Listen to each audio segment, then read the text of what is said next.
On today's episode of Project Pundits Unplugged, Jim loves following medical directives. Your data interpretation I is didn't say I far went counter superior. to him. I did not listen, but that's the that's first not thing the you point. The hosts discuss what makes a conversation complete. It could have been because I had diarrhea for 3.5 days last week, and There we go. He admitted that. I knew it would be difficult for us to get through a conversation without at least one detailed description of someone's bowel movement. There we go. Okay, awesome. Jim thinks Braden needs to consider moving. Did you know we had an earthquake here? What kind? It was relatively small. It was like a 4.5, 4.6, but it was, the epicenter was less than 1 mile from our house. Oh. It was underneath our house, basically. So a 4.6, nothing. It's a tiny little earthquake, but I felt the whole house lift up like 18 inches. It just went, whoop, whoop. You're like, what was that? It was awesome.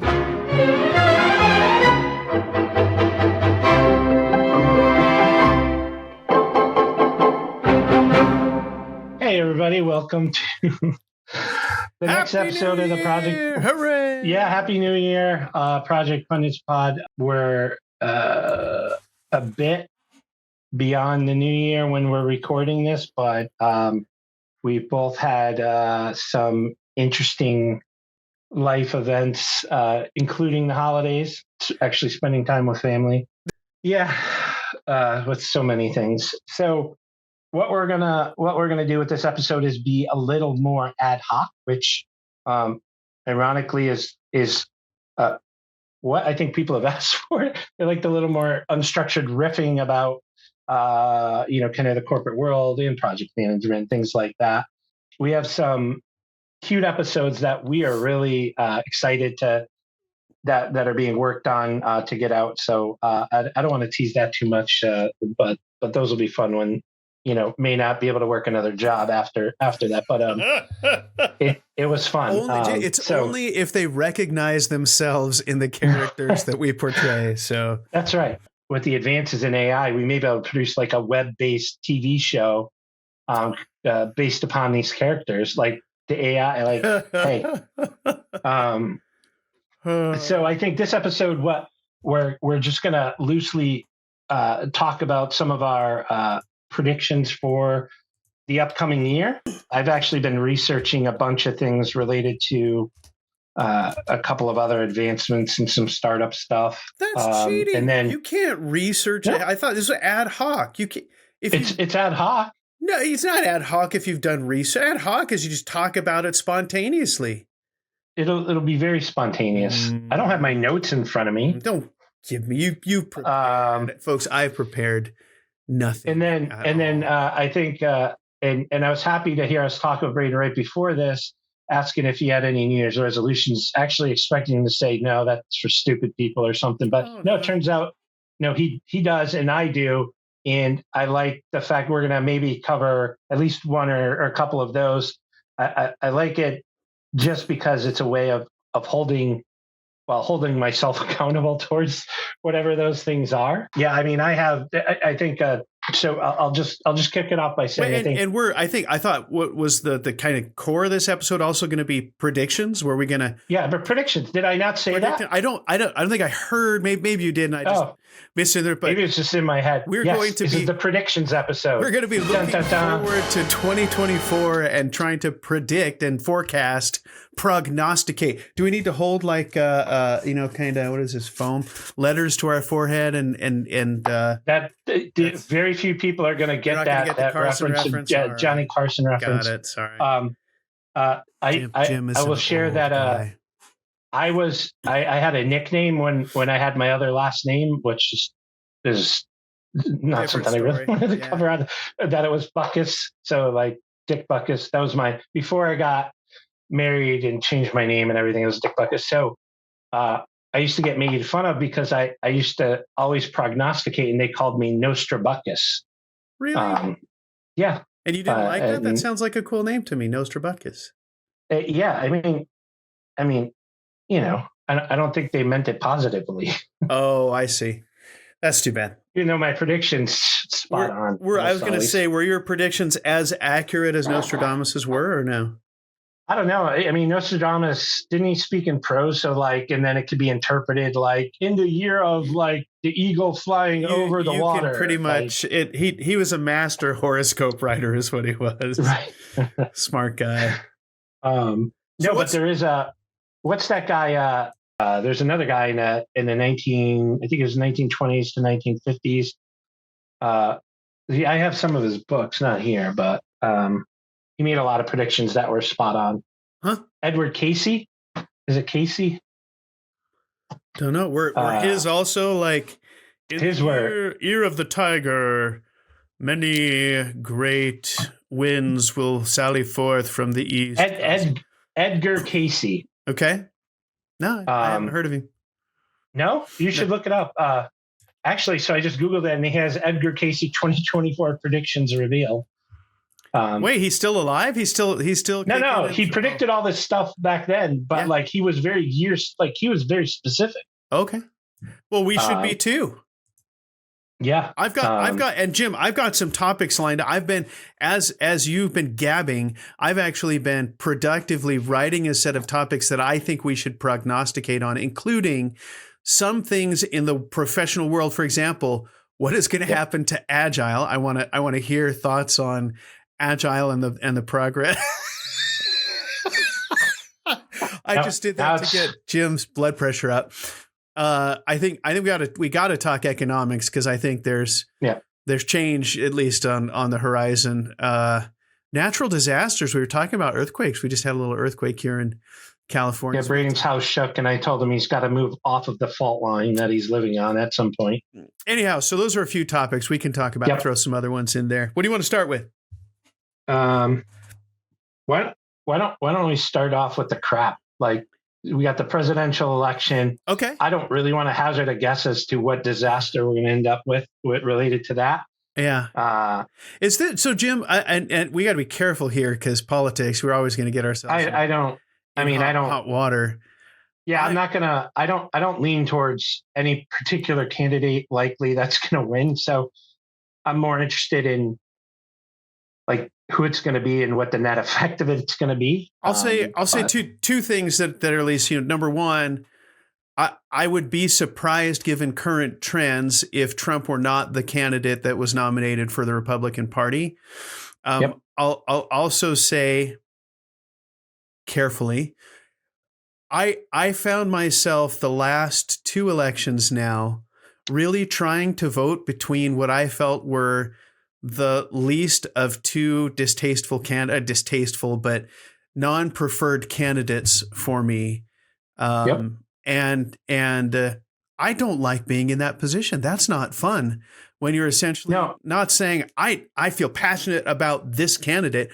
I think lots of people didn't feel passionate about either of the candidates they were voting for, and I think that a lot of people are going to, here's a prediction. A lot of people are probably just going to stay home. And I don't know what the net effect of that is, because you also have Robert Kennedy's son, Robert Kennedy Jr., and he's going to run as an independent. And they're saying he could get upwards of 20% of the vote too, which would really mess things up. So it's interesting when you brought that up. I'm going to bring a parallel to project management. So do you agree with my prediction, or what do you think of? I think unless something massively changes, like Nikki Haley, like in New Hampshire, if she gets. I don't know. Like, she'd almost have to win some of these caucuses or primaries. I just don't see it happening. I mean, Trump has built in 30-something% of at least of the popular, like hardcore support. Yep.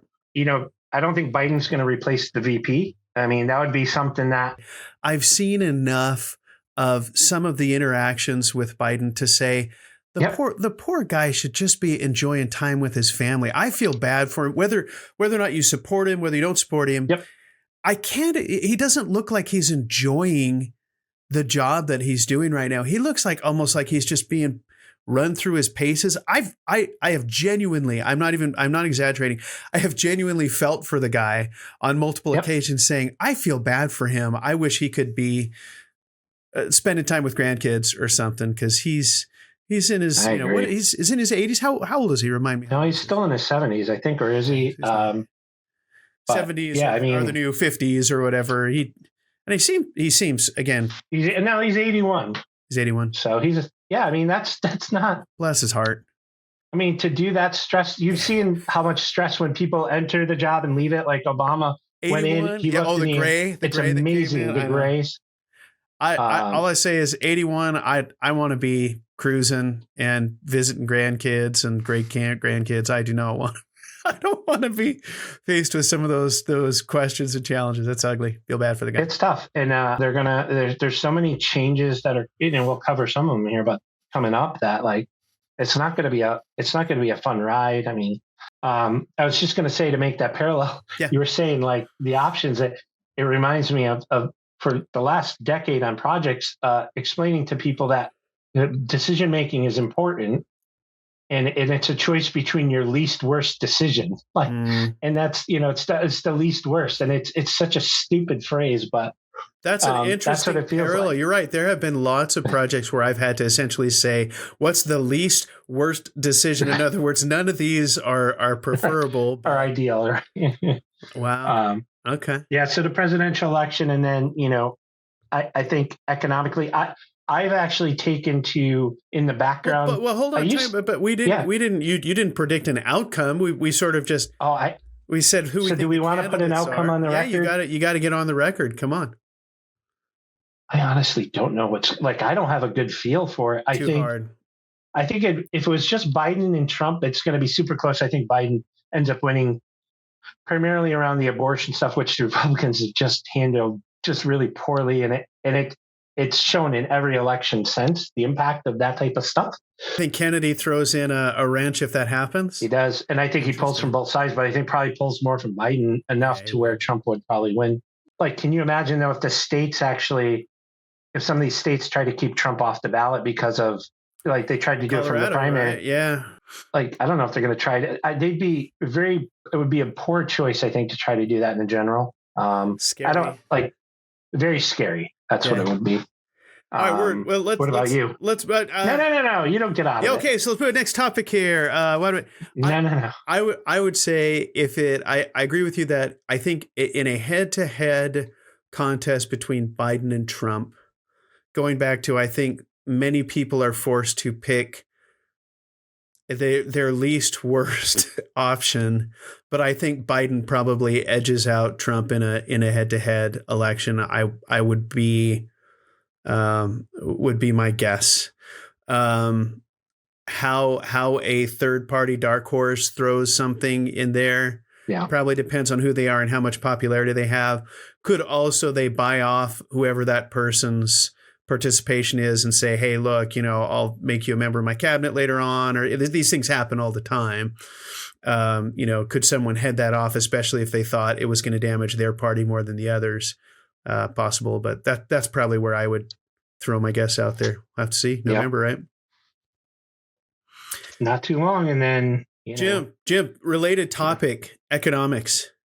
Yeah, that was where I was going to go. Yeah, let's talk about it. So how long can you print money and expect prices? Are you speaking about quantitative easing?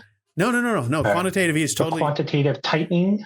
No. Isn't that the control of the money supply? Well, no, I mean those that influences control of the money supply. But really, I'm talking more about borrowing, right? It's spending. Yep. So the more that the government essentially bonds money and then prints it to use it to pay bills and says we're going to mortgage it by letting our future, children and grandchildren pay it off. The more money that you inject into the economy, essentially people say, oh, increasingly people still come to buy my stuff.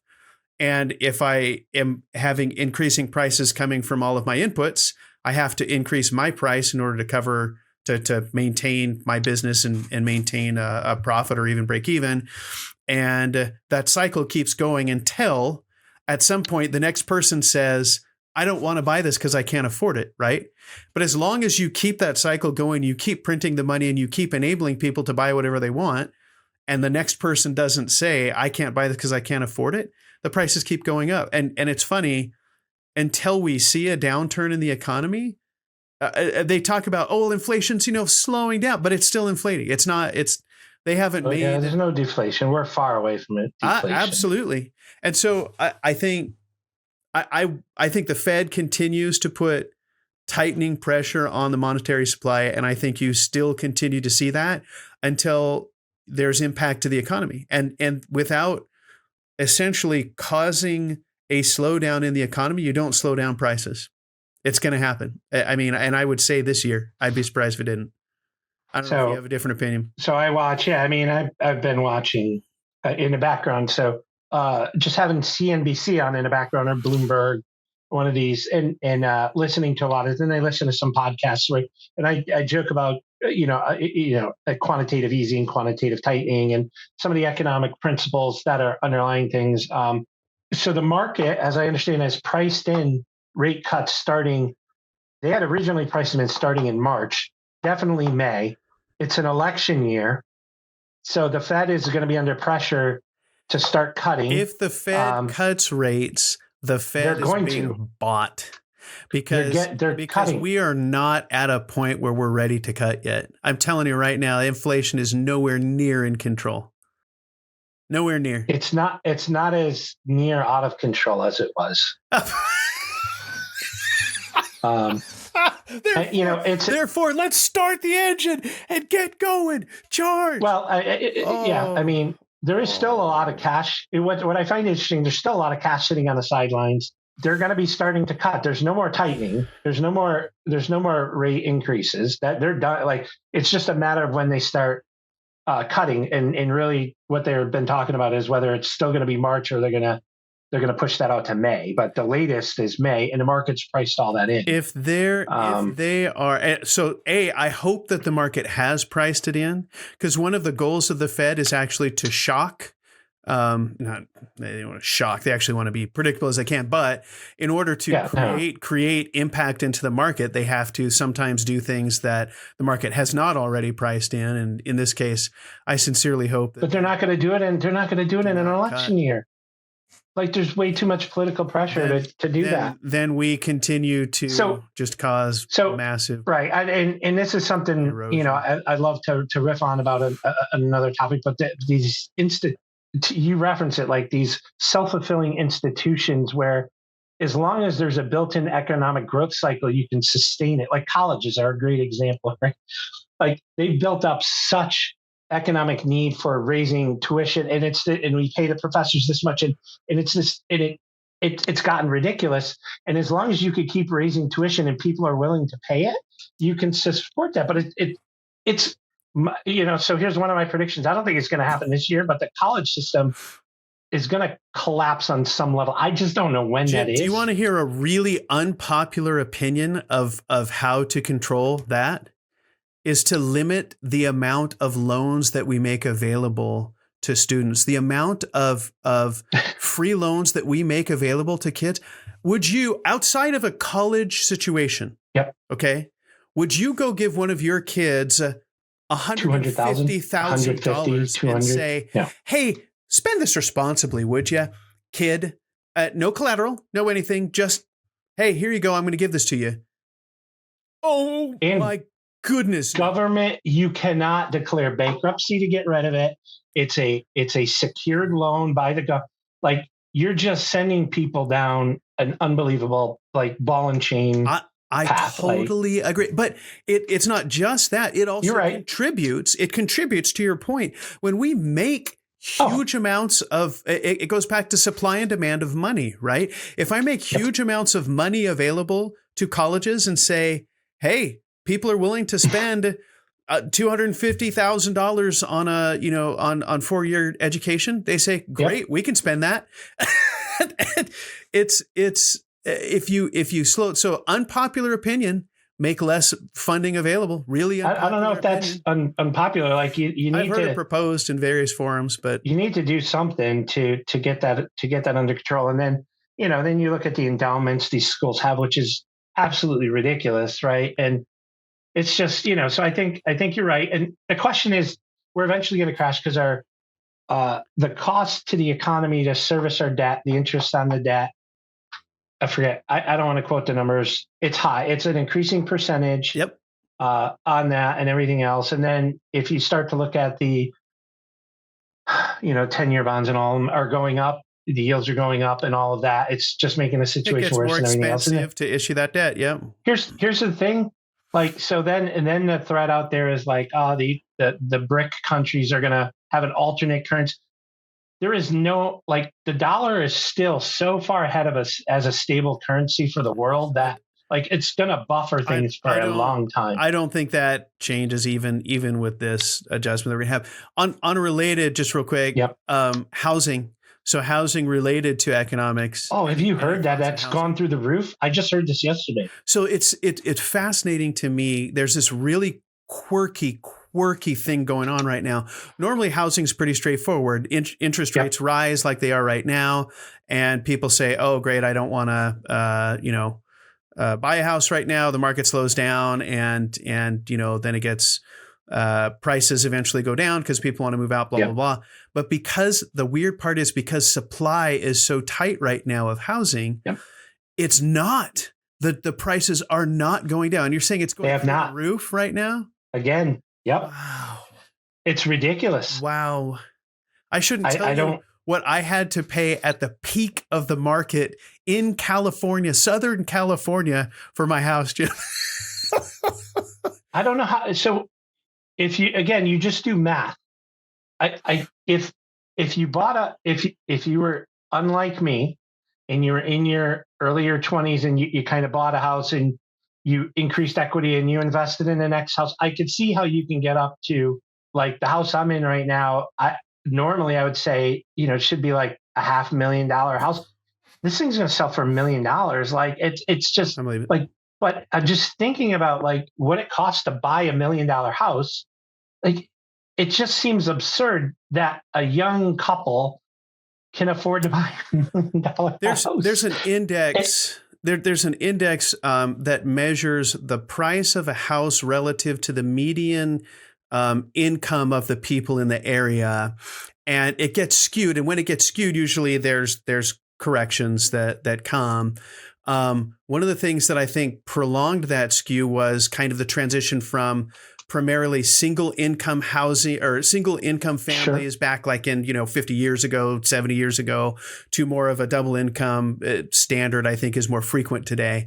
But we're at the point now, like where I live, in the general area where I live, increasingly the only way that you buy a house is by having multiple families live in that house, contributing to that. That's the way it used to be back in the day, right? And we're like back. Immigrant families. Like we're back to it, or no, but just any family. You could no. I know what you're saying. 6 figures might have to entirely be dedicated just to your mortgage in order to keep it going. Which crazy. is absolutely insane. Yeah. I mean, so people were no way wanted to pay 9 to 10% or high 8s, 9, 10%. It's mortgage rates. I think they said they have dropped into 6, 7, 6, 8, and that is a more comfortable level. And that's opened the floodgates for people now looking to sell. Wow. So that's opened that, but also buy. So I just saw that on CNBC. Interesting.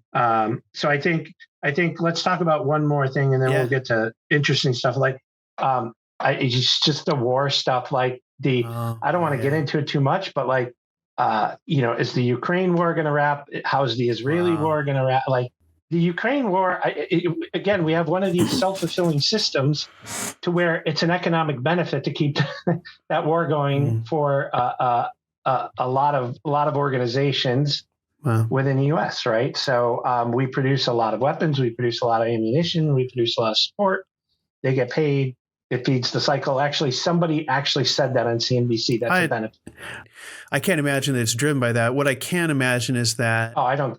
Well, I've seen both Ukraine and Russia get so bogged down in where they are, right? Yep. And I have to say, now maybe I'm setting myself up for assassination here, but my hat's off to Ukraine. The fact that it's really a David taking on a Goliath here, and the fact that they have been as resilient as they have and been able to dig in and not just, we're out. Capitulate to that. Yeah.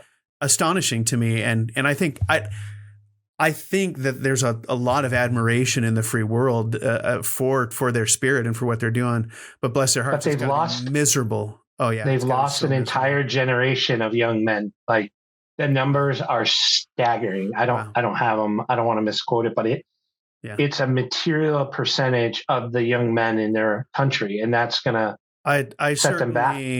And Russia as well. Russian men is young men and some women as well. Like, wow. I mean, tremendous tens of thousands of people. Like, we get all these data filtered back about different things, but like, Russia cares about the fact that, Ukraine can join NATO and it's right on their doorstep. So they wouldn't have invaded if we just made a commitment that Ukraine wouldn't join NATO. And you don't know what to believe and all that. Yeah, I mean, right.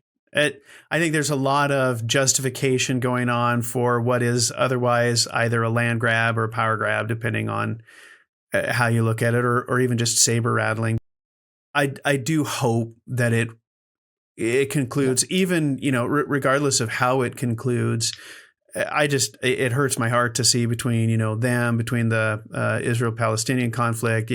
You hope that all of those draw to a quick conclusion and the violence ends. But Jim, I know we're relatively close to time. We got to say, what happens to our favorite, we've had evolution and changes over time of different methodologies.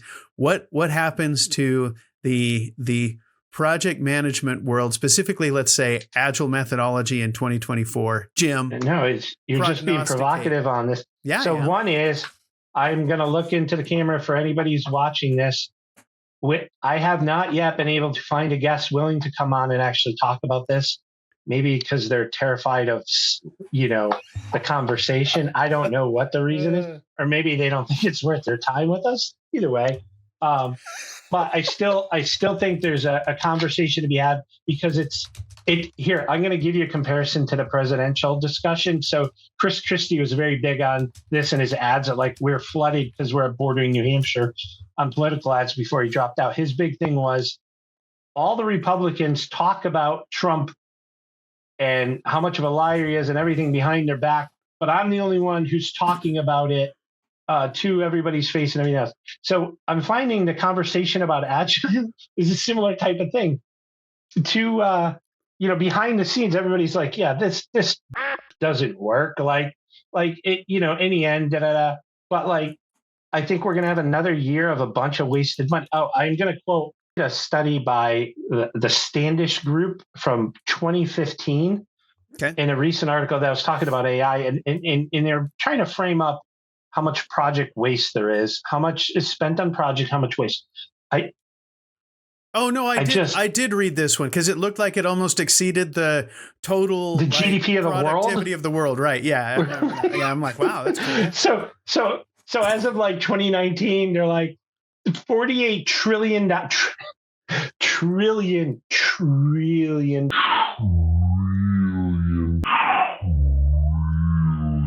dollars was spent on projects.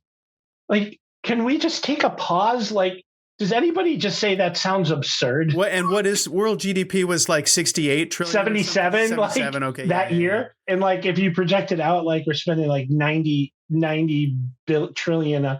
Anyways. Yeah. It was just like, what do we do? And then if you Google that, it was just everybody quoted that same thing. And then you go to the Standish Group, they don't even have a secure socket layer on their website. So Google's like, be careful. This could be like a fake website, and it doesn't let you go there unless you click through, say, I accept the non-secure. I agree that I don't have a certificate. Yeah. But Harvard Business Review is quoting this. So here's the thing, though. The general premise of there being a bunch of project waste, I mean, it's what I do during the day consulting wise is to fix this, right? Yeah. I don't think that's going, like, they're talking about how AI is going to, like, it takes meeting notes for you. And I'm like, that's not where projects fail. Like, we're going to make project managers more efficient. I'm like, how about we make them more efficient in solving the problems, right? And I think this is what we've talked about on this podcast. It's not the actual administrative activities of managing a project. Yes, it can be overwhelming and taxing and taking you away from certain things, but that is not, unless you disagree, that's not at the fundamental root cause. And that's where AI is going to be able to help, it'll help you do certain tasks more efficiently, put out meeting minutes, schedule things, maybe even have agents to automate things. But it doesn't solve the root of what we've talked about, which is framing projects up properly, understanding what you're trying to achieve, and aligning problems that, at least in current technologies, capabilities are far more subtle and complex than AI. I mean, AI is struggling to recognize, really simple patterns. And you're talking about things that, even people with 200 IQs are struggling to put together. I totally agree with that. I wouldn't be surprised if this year, maybe next year, Agile's going to be a long-term thing, like Six Sigma and lots of these other things where they tried to take engineering principles and apply it to certain, I'll say, less applicable areas. I think Agile's been more broadly applied than it should be. That's I feel comfortable saying that, right? Is that Agile is not ideal for certain situations, but is applied uniformly almost, in any situation in many organizations. I wouldn't be surprised if starting, maybe this year, maybe next year, some companies start seeing a competitive advantage and they'll probably have to create a new methodology, a new terminology in order to get away with it. It's really a return to what I would call integrated, delivery patterns. Waterfall is what the traditional sense of it is, but thinking through an entire solution from end to end, as opposed to let's think of through part of it and do, slices of it. And you'll get the argument for Agile people that, Agile done properly does frame up the overall thing, and then it's just a phase-based delivery, blah, blah, blah. I'm 10,000% with you in what part of that marketing has done with Agile is basically made waterfall a 4-letter word. And what I would say is, like, you break a problem down and you say, where do you want to end up? You solve it. And then once you kind of know where you want to end up, you figure out how you chunk up the work that you need to do over time. So it's still, any project of any sufficient complexity has to be delivered in phases. And if someone is saying do monolithic, like we have to have these 20 departments get all the work done, then they don't know what they're doing either. That doesn't mean it has to be agile. Iterative delivery is what we call iterative delivery. And I wouldn't be surprised. You're limiting risk. If that becomes some sort of, again, maybe a better moniker, some marketing person comes in and says, instead of iterative delivery, they call it, phase-based, solution, and they call it PISR. Right. So, I figure of anybody in the world, we might be best positioned to come up with that in an episode. I think we should resolution for the we should have a resolution to come up with a new methodology by the end of the year. Like that. I could come up with a new methodology by the end of the week, Jim. Come on. That's what I'm saying. I think we should put that on as a resolution. Personal resolutions, quick. Do you want to touch any? I have to, health-wise, and want to lose a bunch of weight. I think that is like the most common. I'm on board for the same thing, actually. I have a specific goal. I have already started that. The good news for me, at least, is that I've done that before, right? I kind of did that and then came back up. So I'm on now going down on the yo-yo plan again. But at least I know the pain and suffering that it requires. Maybe it's actually it's a good thing, Jim, that you don't know the pain and suffering that's ahead of you. That's awesome. I know. I've done it. I mean, I'm always looking for the shortcutting of the process. Ozempic, maximizing my dosage there. And I'll crack the code. Any other big personal ones you want to point out? Trying to think of, I have a list and I have it in front of me. I didn't know we were doing resolutions, or I would have pulled it up. Some reading that I want to do, some personal learning that I want to do more broadly. AI is actually an area where I want to get a little better informed on. I understand lots of the principles. What I don't understand is some of the more technical details behind those principles.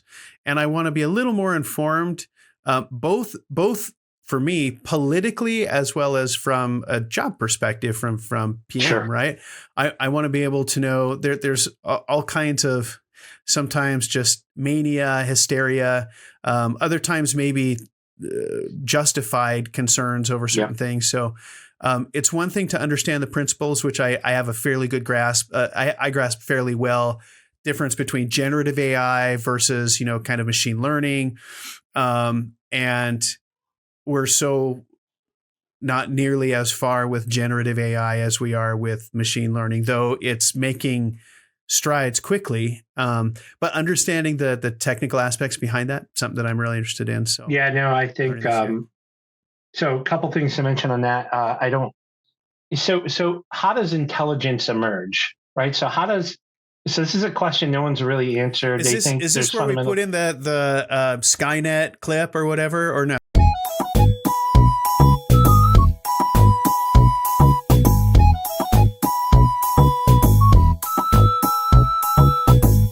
Yeah, we're all going to die.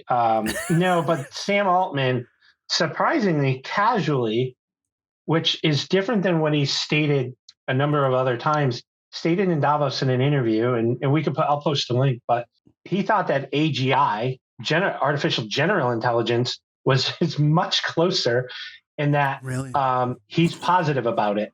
And wow. I think that caught a lot of people off guard. And so here's my premise. Real quick, Jim, on that topic, right? I was unaware that for the first time in history, fairly recently, AI, a computer intelligent or a computer program, whatever, passed the Turing test, right? Oh yeah, yeah. They couldn't. If folks are familiar with what that is, that's a huge thing that's existed for now like 70 years or something like that. Yep. As the gold standard for we get reverse Turing tests all the time when we have to prove that we're not a machine by trying to solve problems or other things like that. But the fact that for the first time one passed was extraordinary to me. So sorry, keep going. It was just it is amazing. So what was really fascinating to me is there are people trying to figure out. There was emergent behavior out of some of these large language models. There's no reason it should have emerged. And I don't want to even say what. I'll see if I can find a couple of examples. But there was stuff that emerged that should not have been possible based upon how these systems were built. So isn't that what Asimov in IBRA didn't he call the extraneous code? Wasn't that the first science? Yeah. So, but I think this is how AGI, there's all these talks about how much did language play into our ability to gain intelligence, and certainly accelerate. But my big premise here, and it's really just speculation, because again, there's no scientific right now understanding of how this could be. Some level of AGI will emerge out of these models. And it's a little frightening. Skynet. Someone put in the graphic right now. Raining nuclear weapons coming down on us.